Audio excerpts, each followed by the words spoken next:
They watched. They waited. Now their time has come.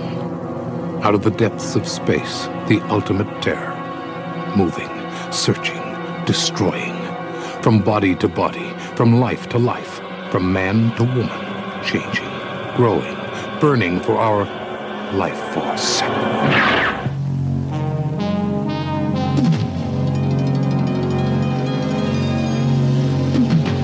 Hey everybody, it's the Cannon Cruisers. I'm JD. And I'm Randy, and I'm a natural voyeur. And we're here today to talk to you about a movie called Lifeforce from 1985. So JD, tell our good listeners what this movie's about. This movie is about a bunch of astronauts that find a disturbance in space, go and investigate it, and bring something horrific back to Earth. We're a national treasure when it comes to making plot synopsises. That was barely the movie. That was pretty much how it starts, and I don't want to really talk about what happens after that because it's quite crazy. Okay, so it's vampires from space come to Earth. It's a science fiction horror movie with fantastical elements. It's very much a 1980s movie. It's not something easy to describe. Yeah, we got our little summary there. So, just to say a little bit on the cast, there's not much you have to really say. You have your main characters.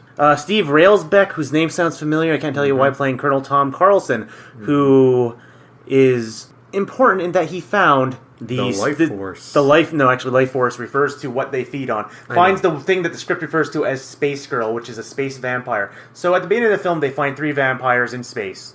In a giant phallic-shaped rocket ship hiding in the wake of Halley's Comet. They're all naked. He falls in love with her. Madness ensues. It's a very... Space Girl is played by Matilda May, and you have Peter Firth playing Colonel Kane, I guess the other end, protagonist of the film. Yeah. And you have Frank Finley in, I guess you want to say, a supporting role of Hans Fallada. Mostly it's just just these guys looking throughout the movie, trying to locate Space Girl before she brings death to humanity.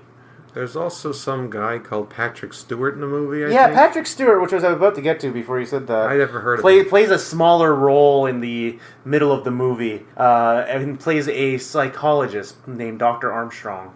Psychiatrist? And he looks exactly the same as he does nowadays. He is an ageless man. Jeez. So with that, here, listen to a clip from the trailer and see if you can understand the movie a little bit more. From the director of Poltergeist and the writer of Alien comes a terrifying new film. I'm getting a very small radar cross-section. 150 miles long. EGR's confirmed. Tell them we have an artificial object out here. In the tale of Halley's Comet, there's something wrong. Something ancient. Something evil. Jesus. Houston, we have a problem. Something's happening to me. And that was the trailer. All right, Randy, let's get into it. Let's talk about general impressions. So this is where I have a little bit of an issue. A little inside baseball here. This movie has been proving quite difficult for us to get a hold of, which resulted in us watching, of all things, a cut of it on YouTube. And let me paint you a picture. You have a star background constantly moving and changing, and on the top left-hand side of the screen, in a very small section of the screen, you have the movie playing, and it's sped up. Slightly sped up. Slightly sped up. Just enough to be noticeable. So there are points... I have some trouble keeping track of it because of all the distractions, so I don't really know how I feel about this movie yet. I feel that the suboptimal viewing experience has hampered my enjoyment of it, yeah. It constantly felt like there was something missing to me, plot-wise. That's probably why. I hope you got up several times. But, yeah, okay. My general impressions are that it's a very unique film because, as I said, it's science fiction, it's horror, and it's got fantastical elements all at the same time. So, is it as unique as podcast favorite Ninja 3 The Domination? It's better than Ninja 3 The Domination, I have to say that much. No, I wasn't going quality. I said the uniqueness, the weirdness of it. It's definitely a weird movie. This is because up to this point, I think it's based on an old novel too, so that's probably contributes to it. Although I never read the novel, which is called The Space Vampires. It's not called Lifeforce. Yeah, that's really all I can say generally about the movie, is that it's a very unique experience. It's well shot, it's well directed, it's well acted, it's a good film. But I'd rather just talk about highlights and lowlights, because that's a lot easier to talk about than generally talking about this movie. For highlights, I would have to say I like the horror aspect of it, and I like the whole build-up to the monster, basically, because you're not told right off the bat what the monster is. They kind of go back in time at one point. Actually, twice. They go back in time twice to tell you what the monster is. And by back in time, they means there's a flashback. Yeah, because the character tells you what happens, then he didn't tell you the whole story, so he has to tell you again and add more to it. It's, dang, this is hard. This is a hard film to talk about. I thought it would be easier. And part of it is the viewing experience, because your brain is moving so fast trying to like parse what you just saw, and not just because it's a weird film, it's because of all these things that were like almost a sensory overload. Probably a movie we need to digest a little, but since we're probably going to talk about it again at the end of the season, we might as well just do it now. Talk about fresh impressions. So what would be your highlights of this film? That's the thing, is like right now I don't really have a highlight of them. I would say some of the art direction is very good. Like some of the like the sets were really very good. But in contrast, which I'm going to just jump straight to our low light here, some of the practical effects are not great, to say the least. There's ghoul-like creatures that look really puppet-like and really, really fake, and really takes you out of the film whenever you see them. And they use and sometimes there's some really rubbery-looking people. Patrick Stewart transforming when he gets the blood drained out of him. Our friend Mr. Finley at the end as he monologues about having a connection to the afterlife as he's being fed on, and after he gets stabbed in the crotch, it looks like he becomes a little bit rubbery as he gets ready to explode. It just looked really. Yeah, the special effects obviously didn't go to that budget. It looked really cheap, but not in that good way. And some of the horror really is undercut by the quality of those. Honestly, I didn't have any problem with the special effects. I thought I didn't have it in general. It's just the specific things of it didn't work because they looked too fake in comparison to the other stuff they were doing. And the only thing that stood out to me was the flashes of light kind of contrasted too roughly with the actual the rest of the film. For low lights. Other than our viewing experience, which probably would be the low light, I think it could have had one more scene at the end. Spoilers, he kills her with the sword, and himself with the sword at the end, just like he did. The other guy did with the one in the front before he ran into the cathedral, and that kills them. But while it kills them and the souls all depart and all that, and they go straight up, they just kind of fade into the device at the top. I don't remember the name of it, and then the credits just roll. And it should have been some sort of the thing either disappears or it kind of breaks up or something. It just kind of. Oh, so that's your interpretation. What I understood it as is that. So he stabs them while they're in the midst of coitus, and he kills both her and himself. Yeah. So they didn't blow up; they ascended wholly to the ship. So from my understanding of the movie, is he stabbed and then they died, but they were sharing each other's life force.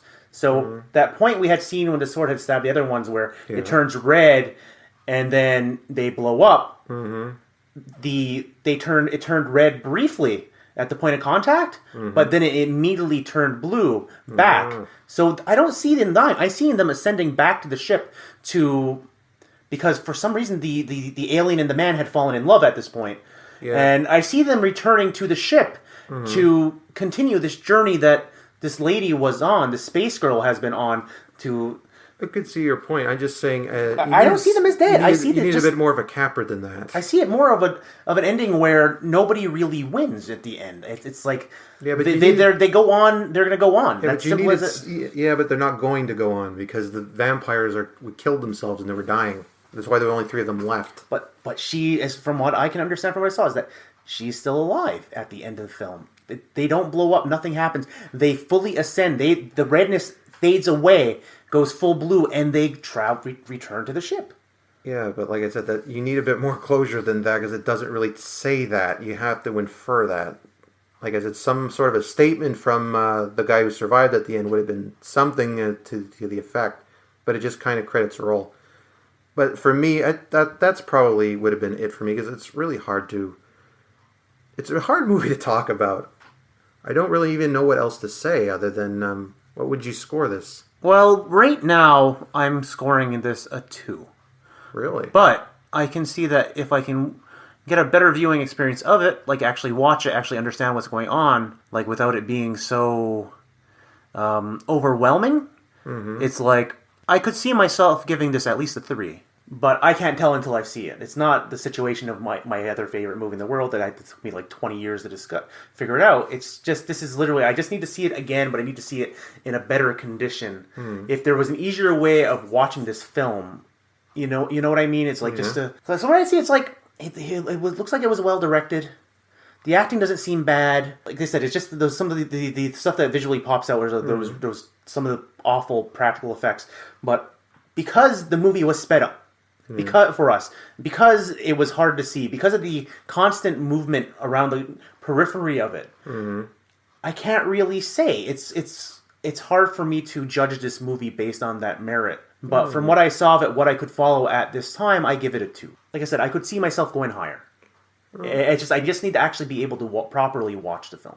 Well, my experience was the same as yours, but I guess I had less problems than you did because I think I give this a 4.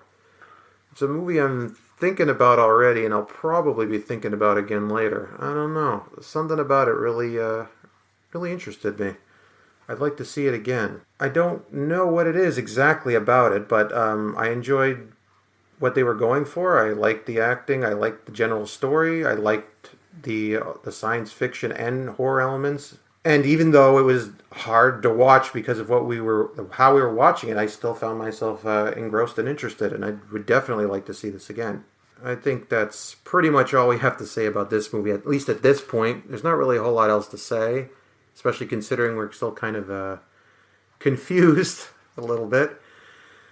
So, I guess we'll just... the plot doesn't seem that hard to follow. It's just the speed.